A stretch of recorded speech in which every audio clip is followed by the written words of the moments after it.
My name is Shauna Flaherty, and this is Susan Fugit. We want to thank all of you for being here. We especially want to send a shout out to the teachers for bringing your classes, and a big thank you to Jim Honeycutt for filming this session. We have 10 students from the class of 2014 who have volunteered their time to share with you their experiences. And now we will introduce our panelists. Okay, to introduce our esteemed panel for 2014, we have Ariana Sherman from Johns Hopkins University, Nathan Francis from UCONN, Caroline Rossi from Fordham, Khaliq Sanda from Duke, Katelyn Farnen from Penn State, Sam Adelmann from Tulane, Grayson Weir from University of Mississippi, Ole Miss, Tyler Crowder from Hobart and William Smith College, and Tim Schroeder from the University of Delaware. We also have a special guest here today, and it's Army ROTC Cadet and Private, Ohio Army National Guard, Lucas Abed.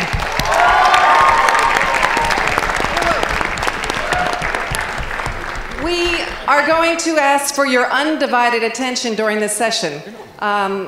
Please be respectful to our panelists. We're going to open up the floor for questions after they have finished giving a little synopsis of their experience. Thank you. Okay. Hi, I'm Ariana Sherman. I go to Johns Hopkins University, which is a medium-sized school, so you'll see a lot of people you know when walking on campus, but you don't know everybody, which is awesome because there's so many possibilities to meet new friends, and you never feel like you've fully saturated the school with your presence. That was weird to say. Couldn't think of a word. It's a train ride away, which can get expensive, but at least it's not a plane. It's, quick to get on a train. Just think about when you're going to school, how far away you want to go, because you think East Coast, it's relatively close, but it does take a couple of hours and a decent amount of money, so it's not like you're going to be going home all the time. Hi, I'm Nathan Francis. I go to the University of Connecticut, which is a large public university. It's about an hour and a half drive away, so it's pretty close. So I've been able to come back a couple times and come home. So it's the option's always open for you to come home, as opposed to places where it might be a train ride or a plane ride away. So that's very nice. Definitely don't be daunted by a size of a university, because there's always ways to find a smaller group and smaller areas where you don't feel lost in a crowd, which it can sometimes feel like walking around campus at UCONN, because there are just so many. It's like 18,000 undergrad, so it's very big. My biggest piece of advice that I wanted to give was, at the start of my college process, I was looking at small liberal arts colleges. I was thinking about, getting a degree in like English or something like that, which I actually think I might get a minor in English now, but I'm majoring in theater at UCONN. And so my biggest piece of advice is to keep yourself open to possibilities, because obviously I am not at a small liberal arts college. I'm at a very large public university. Because I was looking at smaller schools, and then one day my family visited UCONN for my brother, and we were there, and I just fell in love with it. It was a great campus. I really liked the atmosphere. So definitely visit every place that you're considering going to, applying to, or considering actually going to. But also keep yourself open to things like size, distance, and let yourself really find a place that you think you can fit into.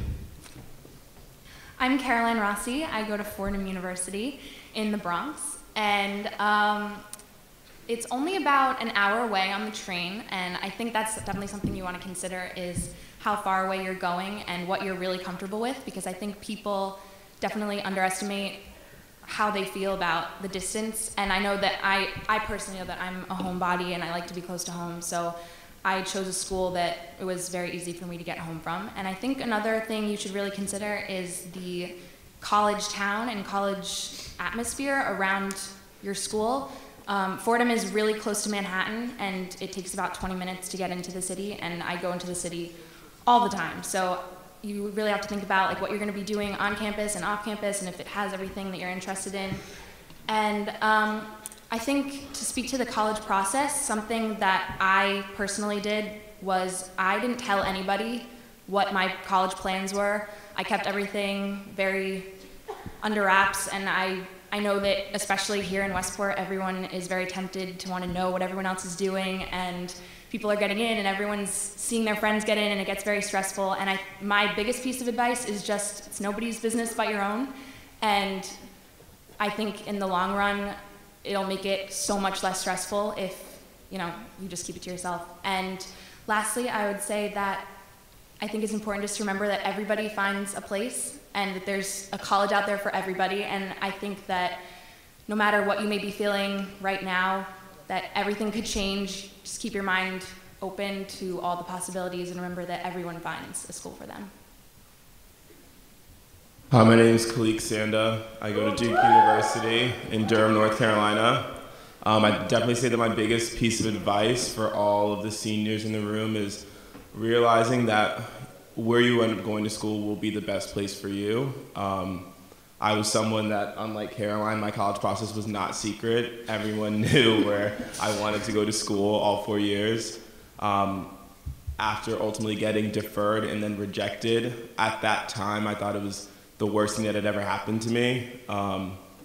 Now choosing a school and having gone through almost a full semester of school, I can definitely look back and say it was the best decision of my entire life to go to Duke. And I think at the end of the day, you will find the school that's best for you with the people that mesh with you well and that has like the best atmosphere for you. So although right now it sounds like so daunting and it's definitely not something that it almost seems as if there's no light at the end of the tunnel, but there definitely is. And you will reach a point where you too will realize that where you ultimately end up going to school is the best place for you. Hi, I'm Katelyn Farnen. I go to Penn State. It's large public school in Pennsylvania. My favorite part about it is probably the school pride and the alumni base. It's kind of like Staples, but amped up, like 11 notches maybe. And definitely also all the opportunities to get involved, which is probably my biggest piece of advice if you're going to a big public school like me, or if that's what you're looking at.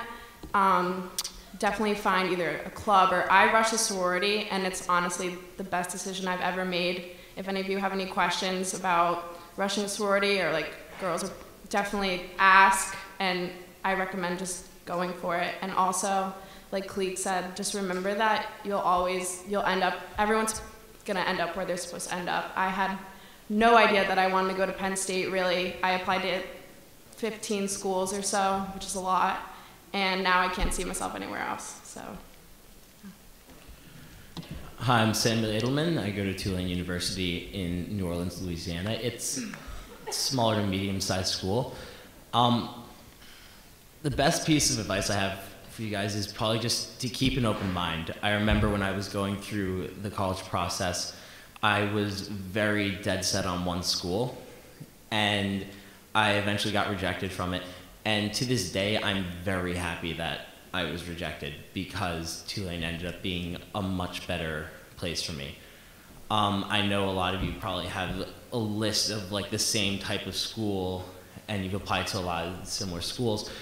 I really suggest take another look around just because there's a lot of schools out there and you might find something that you didn't really expect and it might be so much better for you than you could have ever imagined.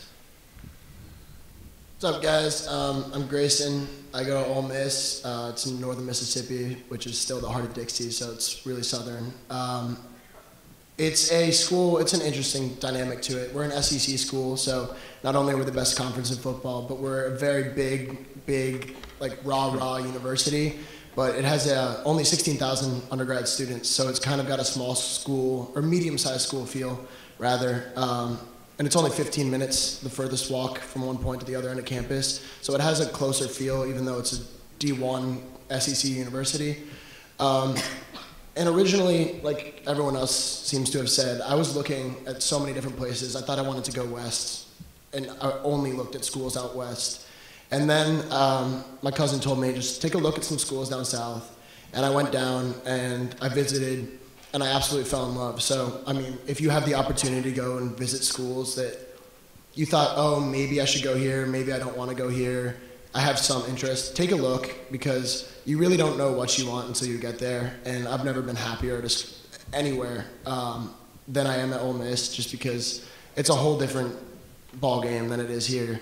It's a whole different world, and it's a nice change in pace coming from such a high pressure school to you're on your own. And the biggest piece of advice is you have to, like everyone else kind of seems to do here, you have to keep your priorities in check when you get to school, because especially if you attend a school like Ole Miss, there's a lot of opportunities to get involved with social activities, and you have to keep your priorities straight and realize that academics really do come first.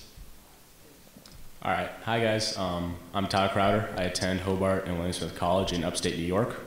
It's about a 5.5-hour drive from here, so it's pretty far.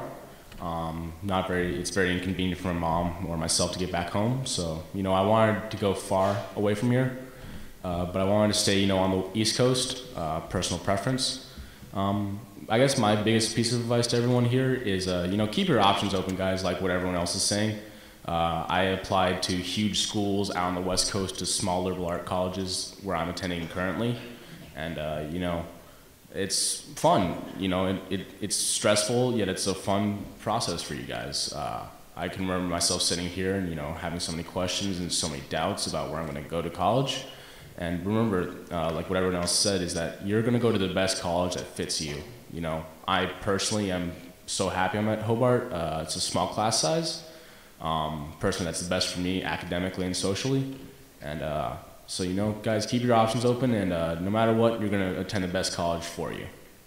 All right, hi everybody. I'm Tim Schroeder. I go to the University of Delaware.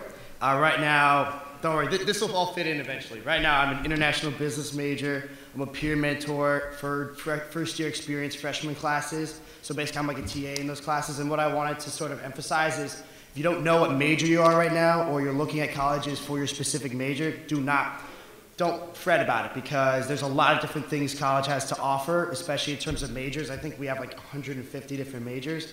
And you don't have to know right now, because there's a lot of people who will guide you through that process. So if you don't know what you want to do right now, don't fret about it, and just choose the best school that fits you.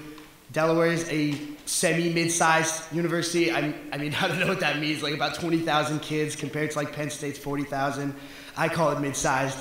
But, just keep your options open. Don't be afraid of state schools. I know they're big, but you can really find your own niche in a state school, and you shouldn't be afraid of, not, being in such a large area with, feel like you're going to get lost. But you really don't. You find out what you enjoy and the people who make you happy, so,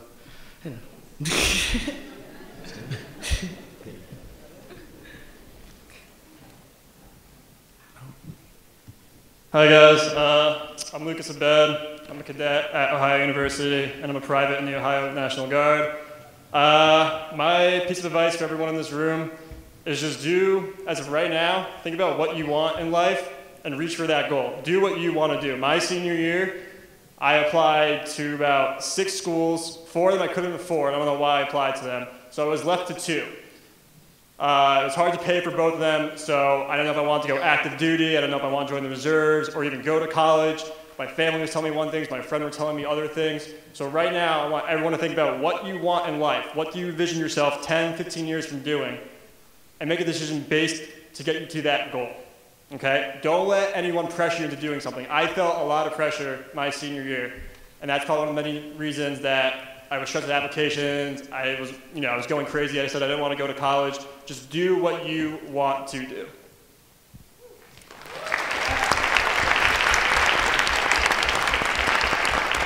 Thank you so so much, everybody. We're going to open it up to questions now.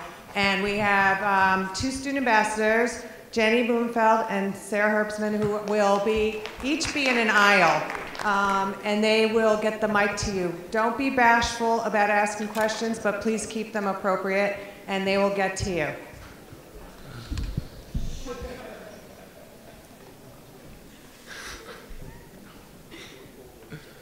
Hey guys. Okay, I was wondering, like in the first week of school, making friends, like how you guys went about that, not really knowing anyone, what you guys did. Thank you. So, the first thing you have to remember is you're going to show up to school and you're not going to know anyone, and every single freshman there is going to be exactly like you. So, for me, it was kind of just like, you end up being friends with people who live on your floor in your building, you meet them very quickly. And the first couple of weeks, at Tulane, they like to tell us, embrace the awkwardness. So I think the first 3 weeks, a lot of us just took advantage of not knowing anyone, and we would just actually just go up and say hi to people, introduce yourselves, and it actually works out very well, because no one knows anyone, and everyone's in the same boat. Yeah, and I feel that at Hopkins, at least, during orientation, they try and break you up into smaller groups. We had first-year mentor groups, and I'm actually still really close friends with somebody who was in my first-year mentor group. It makes it easier to meet people when you don't have to face a giant sea of people, and you just have 10 people you can talk to and feel safe around. I think also another huge aspect is going into school, you'll be surprised how many people your friends from here may know going to your school. Like, Duke is a southern school, but you would be surprised how many students come from like the New York area. So a lot of my friends from here knew people going to school that I was able to, get to know and be introduced to before school. But aside from that, a huge aspect of it is you would be surprised how many people will go out of their way to get to know you and introduce themselves to you, whether in like dining halls or in the different like orientations that they have, that the school will have for you when you first start school. So there's so many different forums for you to meet people, and like Sam said, everyone's sort of in the same position where you really don't know these people, you're in a new environment, and everyone sort of wants to get to know each other. Yeah, to chime in on that, I just want to emphasize the open door policy. I think it's really valuable, especially in that first week or two. You want to keep your door open, and people will just come in and be like, hey, what's going on? I live on the floor, and you spark up a conversation, you made a new friend.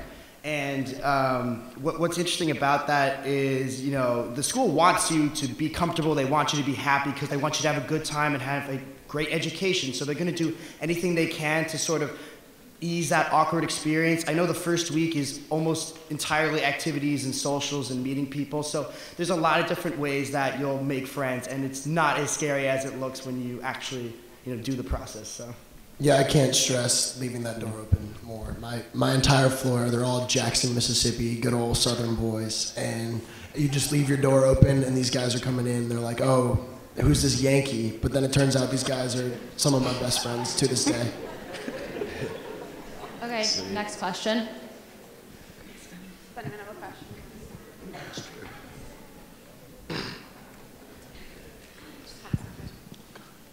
This one's for Khaliq. How do you feel about the freshman 15?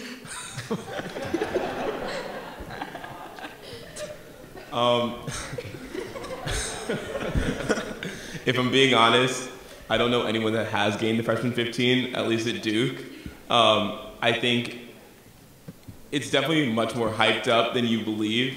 Duke is like a large campus. It's on over 8,000 acres. So you walk a lot.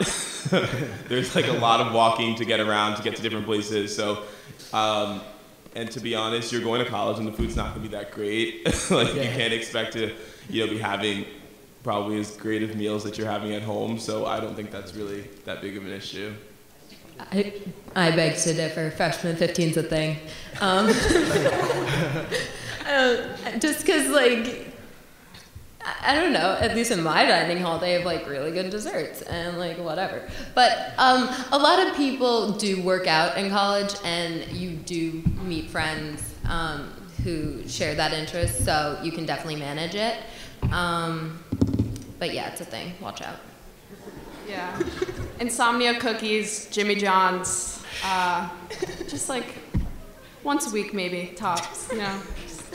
But also, I want to chime in that I actually gained a lot of muscle over my first year. I've been growing older and maturing and such, so I didn't gain like all fat, you know what I mean?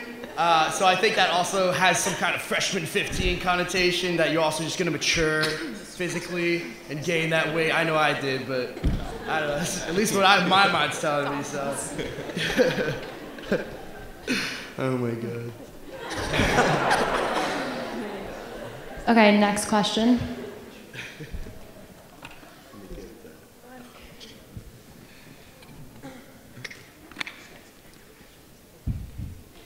Well, this is for people who go to the school in the South. What's it like living in the Northeast and then having to change and live in the South? It really is a little bit of culture shock at first. You go down and honestly, it's all good culture shock, because I mean, the biggest thing is in the South, they stress manners, they stress things like just common kindness, like holding a door, saying thank you when someone holds a door. The way that you drive, like it's really weird when you're driving, because up here you just kind of, like you don't actually come to a stop at a stop sign, then you kind of roll through it and lay on your horn when someone gets in your way.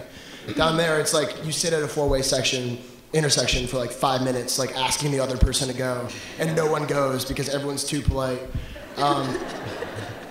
It's honestly, like, it's a little bit of culture shock at first. Like, I mean, I never wore boots until I went to school. Actually, that's not true, but I didn't wear boots as often before I went to school. I never randomly would go on a Friday afternoon and go shoot skeet up at a random lake. But there's a lot of good things, like yes ma'am, no sir, thank you, you're welcome. Just like common kindness that people kind of forget up here. And it's a lot slower. Life is a lot slower. I mean, Sam, you can attest to this. I've personally gotten very annoyed walking behind people because I want them to walk faster, and I'm trying to get around people. Yeah, that's a huge difference. People are really nice. People are really nice. There's a streetcar that goes from the front of school into the French Quarter, and you'll go take the streetcar and you'll start having a conversation with a random person you've never met. Yeah, just because they're just, it's how they are, and it's really cool. Also, New Orleans is a little crazy at times, so you'll see that kind of culture if you come down. But no, it's definitely a big thing. Like up here, if you're on the subway in New York City and you just start talking to the person next to you, or even in line at CVS and you just talk to them, they like want you to go away, and they're like, "What are you like? I don't know you. Don't talk to me. What are you doing?" But down there, I've found it that I've become the rude. Like I find myself being really rude sometimes because I won't talk to the person that I don't know next to me. It's just a whole different world where people are a lot nicer. People talk a lot slower. And I mean, I've picked up. I'm trying not to use it, but I picked up a little bit of a drawl down there for sure. Just the way people talk is a whole different thing as well. I've been called sugar a lot now. That's interesting. Okay, I think Cody has a question.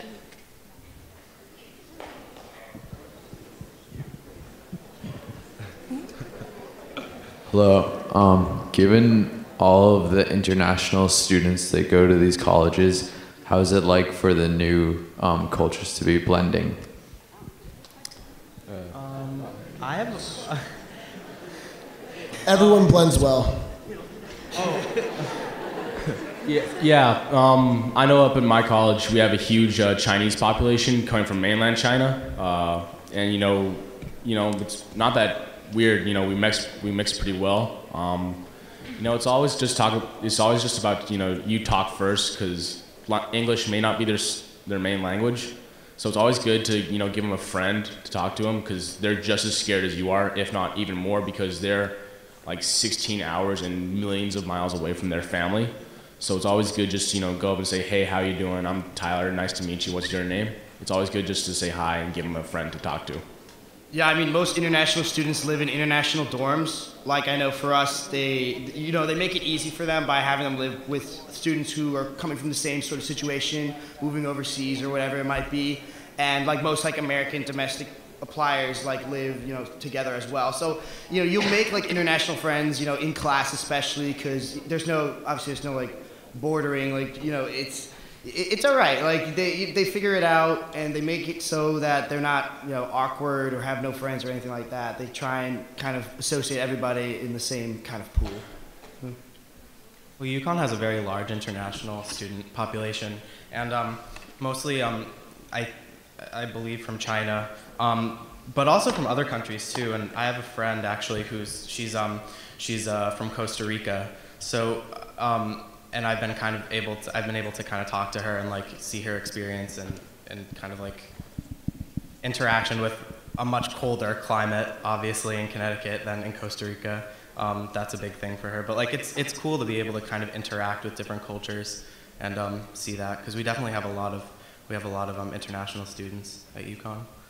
And just remember that you're all there for college. Like, you're all there together. Everyone's in the same boat. So just try to make them feel as welcome as you would want from everyone else at the school, I guess. How did you decide what classes you wanted to take when you got to school? I'll start. So for me, freshmen, I don't know about the other guys, but in my school, freshmen really don't have that much choice coming into first semester freshman year of what they want to take. My school, we have to take a seminar, and then we have some saying like, I want to take this class, and this class. But then the school decides, because you're freshmen, guys, seniors going into freshman year, you're the bottom of the totem pole again, so you're not going to get all the classes that you want second semester either. So it's, the school for me, my first semester, selected the classes for me, but I said I want to take a history class and an English class, and they gave me those two subjects. And then I had to take a mandatory seminar class and then a mandatory class that works with that class.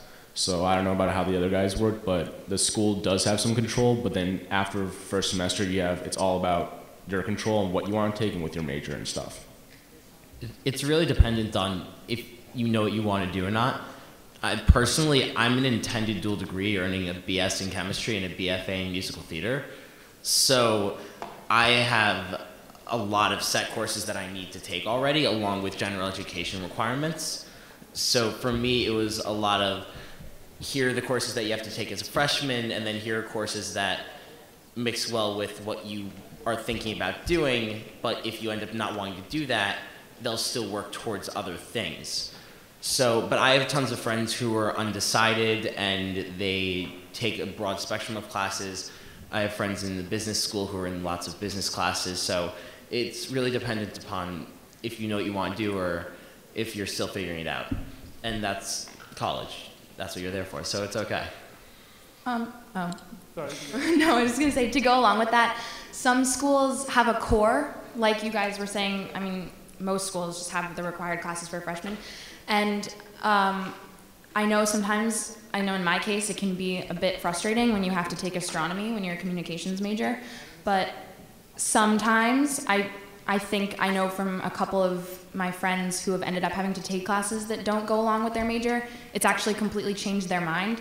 So as much as you might be frustrated on having to take a class to fulfill a core requirement that doesn't really go along with what you want to study in the long run, I have a friend who ended up taking an art history class because she had to, and now she's going to be an art history major. So just keep an open mind, I guess, is the best way to go about that. From my experience, personally, I'm going to guarantee probably 75% of you in this room, you're either going to go to college undecided or you're going to end up changing your major.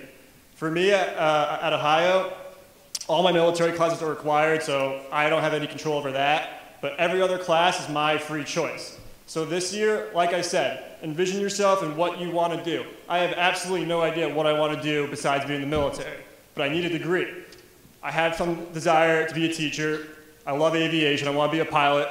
I love public speaking. So I took this semester an aviation class, an education class, and a public speaking class. From those classes, I decided which one I liked the best, and that right now is aviation. So for my second semester, I built my schedule for an aviation management major. So what I highly recommend, if your school allows, is take as many random classes. What I mean by that is different types of degrees. Get a feel for all the types of degrees, all the engineering, health schools, whatever schools your college has. And from there, from second semester, build your schedule around which class you like the best. So for me, again, example, I'm building my schedule around aviation classes. And quickly going off of what Lucas said, I'm kind of the same exact way. I came into Penn State. I'm a special ed major, and I really like it, so I'm doing Penn State does recommended academic plans for every major, so it has like the list of classes everybody needs to take for your major, which is awesome. So I'm taking those, but I'm also interested in a little bit in like PR, communications, and I'm taking an intro to communications class, and I love it, and I'm actually thinking about switching. So going off of what Lucas said, kind of expose yourself to a variety of different fields, and you might change your mind. Sorry, I know it's going a little long, but who's going to guide you along the way there is really your peer advisor. So it's sort of a guidance counselor for college. Obviously, she meets with a lot of different students, but she'll sort of, kind of gauge what you like and kind of direct you in a certain path. Like I came in undeclared, and I don't even know if this is the major for me. She's just thinking like we need to take some direction so I can start, getting the internship opportunities and such. But you don't have to know until at least, I think, is it the beginning of your sophomore year? I think it is. So you don't fret right now. There's a lot of people who will help you along the way, and you'll find what you actually want to do when you actually get to college. Great, I think Amy has a question. How are your roommates, and did you randomly select them, or did you choose them? I can take this one. My roommate situation was random, as most people do at Fordham. And I think my best piece of advice in this department is that you don't have to be best friends with your roommate. I'm not best friends with mine, and we get along. No, she's great, lovely person. But we have very different personalities. They matched us well together in that we both kind of have similar sleep schedules and everything, and we're both pretty clean, but you don't have to hang out all the time with your roommate. You'll find other people, and I know some people, it's easy to cling to your roommate the first week, but you don't have to continue that throughout the rest of the year. And it's almost better that way, in some situations, to not be that close with your roommate. Yeah, I chose my roommate based on somebody I met at a meetup. We clicked. So we're rooming together, and it has worked out, but again, don't expect best friends. And my suite mates were actually random, and I probably wouldn't have gravitated towards those people, but we're actually pretty close friends now because you live with them. And my advice when you're dealing with roommates and suite mates is don't sweat the small stuff. If you spend too much time thinking about who last did the dishes, you're gonna go crazy, so don't do that. I think, I'm gonna be honest, I've not had that positive experience with my roommate. Mine's a little psycho. But I think at the end of the day, you don't, like they said, you don't have to be best friends with them. I think if you're able to communicate, that's the most important thing. If you have an issue, you should discuss it, because if you let things just boil up, it only makes the environment more tense, and it affects different areas of your life that you don't need already when you have academics and extracurriculars and trying to maintain a social balance. I think you just need to communicate with your roommate and sort of talk about the way you want things to run. At Duke, we have you have a meeting with your RA with your roommate, and you sort of set guidelines that you sign, basically a contract of the way that you will handle things in the case that there's an argument or a predicament. Then it's sort of settled, you both sign something saying that this is how you'll deal with it. And at the end of the day, if you ever have problems with your roommate, you can go to your RA, you can go to, we also have these things called GCs, which are seniors that live in your dorm that you can talk to. So there's so many different people you can go to if you're having a problem with your roommate. And at the end of the day, sometimes it doesn't work out, and that's okay. Don't ever feel you are stuck in this predicament and you don't have any options, because you do.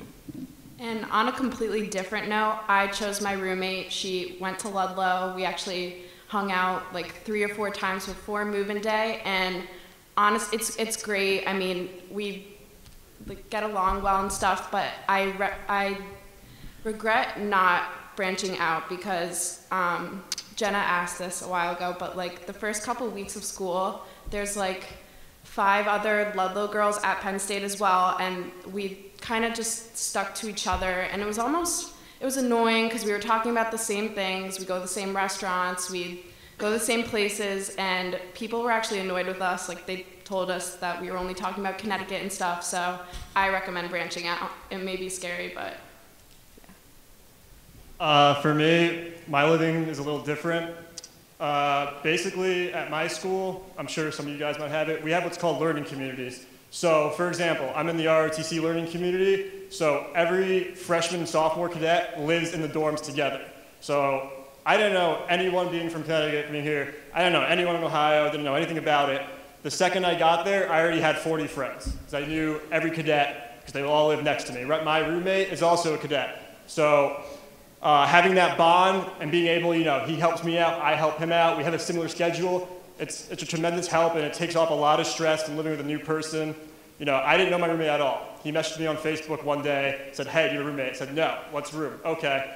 Didn't talk to him the rest of the summer, got there, love him, no problems, hang out sometimes, and like they said, don't over hang out with your roommate. That's not usually a good thing. Branch out, meet other people. So if your school has this learning community where you can live with people who have like your same degree or something like that, I highly recommend that. Go ahead. Oh, sure. Well, going off of what Lucas said about learning communities, I'm actually in a learning community as well at UCONN. I'm in the fine arts learning community, and it's been really great because I've made some great relationships with the people on my floor. Because we all have, we're all very like-minded. We have similar interests, which is great. My roommate,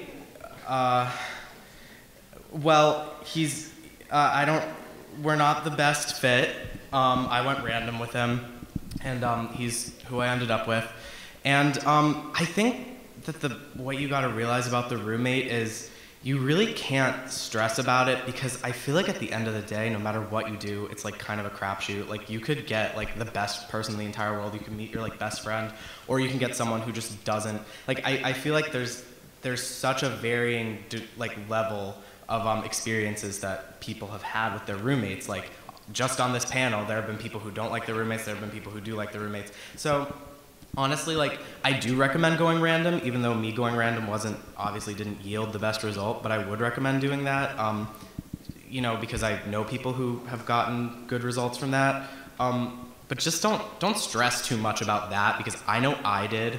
I stressed a lot about it at the end of the summer, because at the end of the day, like who knows, honestly. The best thing you can do is just like try and be friendly, and like Khaliq said, like have rules and agreements, and we have a husky mate agreement, and we that's like a document that we go over with our RAs.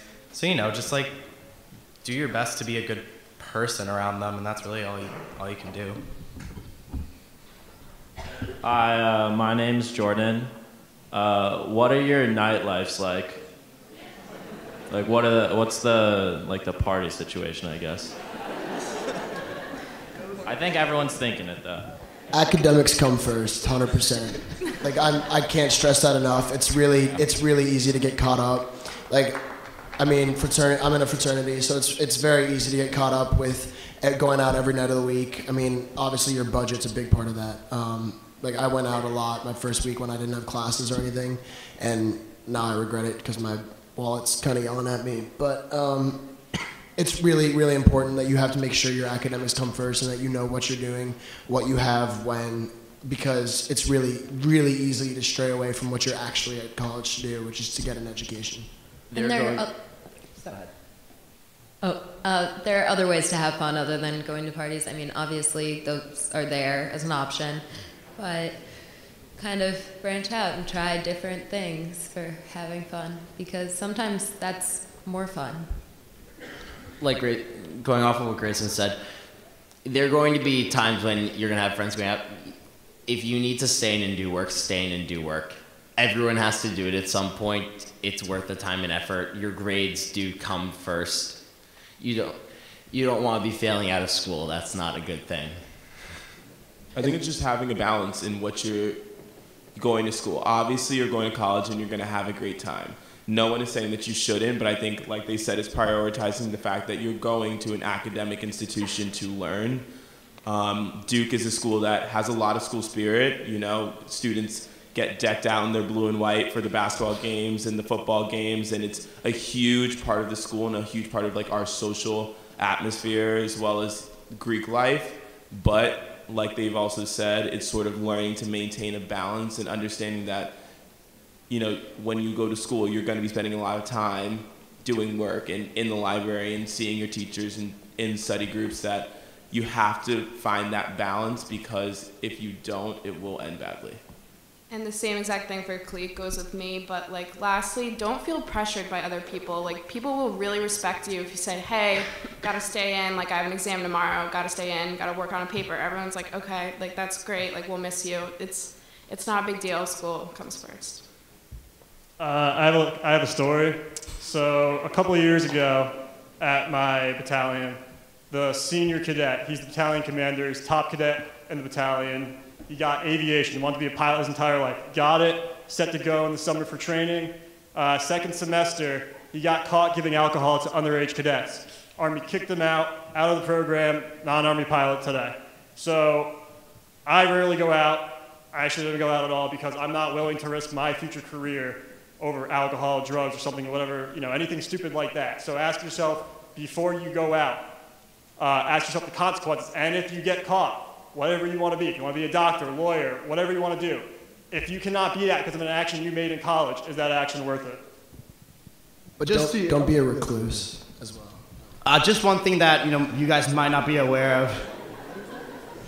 A lot of colleges have sort of like an amnesty policy about like drinking and things. So if something happens, they want you to get help in any situation that you can. Like I know at University of Delaware, if you go and reach out to an RA or reach out to somebody else, you won't get any kind of penalization for that as long as you actually, well, you can't do this many times. Like you can do this like the first or second time, and then after that it gets really, strict. So I just want to make sure everybody takes advantage of that, because, I haven't had an experience like that, but I know that if somebody was really sick or was passed out or something like that, definitely don't be afraid to call for help if your school does have that policy, because a lot of kids do like apply for it and get it, and they don't receive any slap on the wrist besides maybe going to like an alcohol education class or something like that. So just be aware of that. That does exist. Yeah, going off what Tim said, guys, and what everyone else is saying about academics, like school prioritizes this thing. It's that academics come first, and then your safety is also first, guys. No matter what, you guys gotta, if someone's really in trouble, you guys gotta get help. Like with what my college has, you guys get amnesty and stuff if you call it in like the first time. But guys, seriously, if you're afraid of calling because you might get in trouble, don't think that. If your friend is passed out and they need like an ambulance, seriously, you guys gotta get some help to them, because your safety comes first above all your academics. The college wants to make sure that you are just as well academically as you are physically. Anyone have any other questions? There's one back here. You want to stand up? And maybe say it real loud? Oh. Back here. In there too? Okay. With the recent articles about the Rolling Stones article, do you guys feel safe on your campus? And if not, no, yeah, that's about it. Wait, what did you just reference? Yeah, what article? The Rolling Stones UVA article. Okay, so Thank you, Jay. I guess I'll take something like that. If you guys haven't heard about it, Hobart did have an incident about 2 years ago about campus safety and an incident occurring with rape. The school and the parties involved did a bad job. Everything with a lot of other colleges, this has happened before. personally, I feel completely safe on campus. Every 100 meters, there is a blue light that if you click it, campus security will be there within 15 seconds because my college is a bit smaller, so I don't know about you guys, about how the record time is for your campus safety. But, you know, I personally feel safe, and if anything does happen to yourself or your friends, there are people there that are willing to help you, counselors, RAs, the chaplain at my school, the health clinic at my school, the deans, and the head dean. You know, guys, I feel completely safe, but with other stuff, you know, you guys just got to reach out and never and always travel with a friend. Just, you know, personal preference, you know, travel with a friend, make sure your friends get home safe and sound. And always just be willing to be there to have someone, to be the shoulder that someone can cry on in case something does happen, guys. I mean, unfortunately, sexual misconduct is a reality. It's something that happens across the nation at colleges and universities, and it's something that you have to be aware of. I think the statistics, like 1 in 5 or 1 in 4 girls on campuses are assaulted. And it's real, and I think it's something that people have to talk about. And I know at Duke in particular, we have meetings, whether it's during the first week of school and as well as during like fraternity meetings, they talk a lot about, you know, sexual misconduct and the repercussions and consequences that come with it. It's a very serious infraction that they take very seriously, and you will end up in jail. It is not something that's taken lightly because it's a very serious problem, and clearly with the whole thing that's going on at UVA, it's clearly something that needs to be talked about, and there's a lot of investigations going on at several universities that they are trying to mend this issue. So I think, like they said, it's just sort of being aware of your surroundings and making good choices, and, you know, like they said, being there for people that ultimately may face those issues, and letting you know that you do have people to go to if you are ever faced with that predicament. I know at the University of Delaware, there's always people walking around. Like in 3 a.m, you can probably find somebody, like at least a couple people straddling around. Like there's always people, and the university wants you to be safe. So I know for us, we have UD Alert, which is basically like if anything happens on campus, and the police send out a mass like text message or something or an email, and then, you know, you're actually properly prepared and know what's actually going on campus. We have like the police, and then we have public safety, which is like students who volunteer to like act as law enforcement. You know, there's a lot of different ways the university is going to try and keep you safe, because they want you to be successful there, and they want you to, you know, feel comfortable walking around campus, that, you know, they're doing whatever you need to do. Great, thank you. We're going to take one more question. Here. Hello, my name is Jim, and some of you might know me. Nathan, Tim, Katelyn, and Grayson. So I was wondering if the food at the college, has been a factor in any of your Yes. decisions. Yes, it has. Okay. $10 Kildare's wings, that's all I'm going to say. All you can eat fries and wings is pretty good. I can't hear what you're saying. The food has been an issue. Fordham's food is rated very horribly, but I'm sure there are many other people who have experiences like this. College food is college food. You can find other options, but I think if there are people that you can talk to in the caf to find out like where there are things that you might like, but I definitely think my piece of advice would be to keep an open mind, because I am a picky eater and I've had to kind of adjust myself going to college. So I think that there are ways around it, and you can, if you have the option to make your own food, like I do often, I would take advantage of that, because it will also help to avoid putting on the freshman 15. When you go on tours, they try to hype up the cafeteria a bit. And just know that take it with a grain of salt. At the same time, the food is also going to depend on where you live. I mean, yeah, the food's pretty good. Living in New Orleans or in the South in general, there's a lot of good food. I can go into the French Quarter and go to 5 different restaurants that are all really famous. So it's also dependent on where you live.